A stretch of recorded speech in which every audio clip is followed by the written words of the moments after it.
Hello and welcome to Black Women's History 2023, a series where we highlight the profiles of influential Black American women.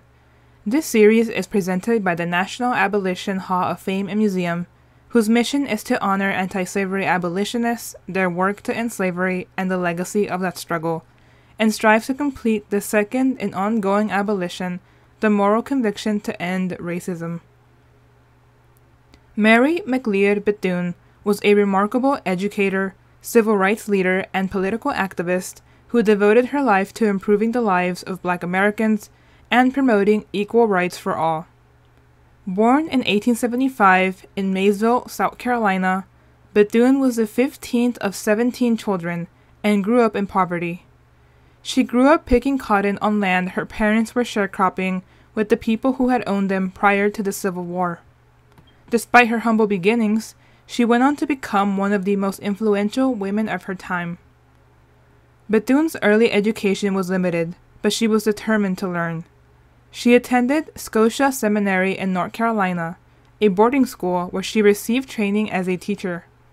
After SCOTIA, she attended the Dwight Moody's Institute for Home and Foreign Missions in Chicago, but was unable to find a sponsor for her missionary work and therefore became a teacher. While teaching in South Carolina, she met her husband, Albertus Bethune, with whom she would have a son. In 1904, she founded a school for Black American girls in Daytona Beach, Florida, after moving there for work, which would eventually become Bethune-Cookman University, a historically Black college still functioning today. Bethune was a tireless advocate for Black American education and civil rights. She served as an advisor to several U.S. presidents, including Franklin D. Roosevelt, and was the first Black American woman to head a federal agency. She was also a leader of what was considered FDR's unofficial Black cabinet. In this role, she worked to improve conditions for Black American workers and helped to create the National Youth Administration, which provided job training and education for young people during the Great Depression. She also served under Harry S. Truman's presidency, and under him achieved many firsts, including being the only woman of color at the founding conference of the United Nations in 1945.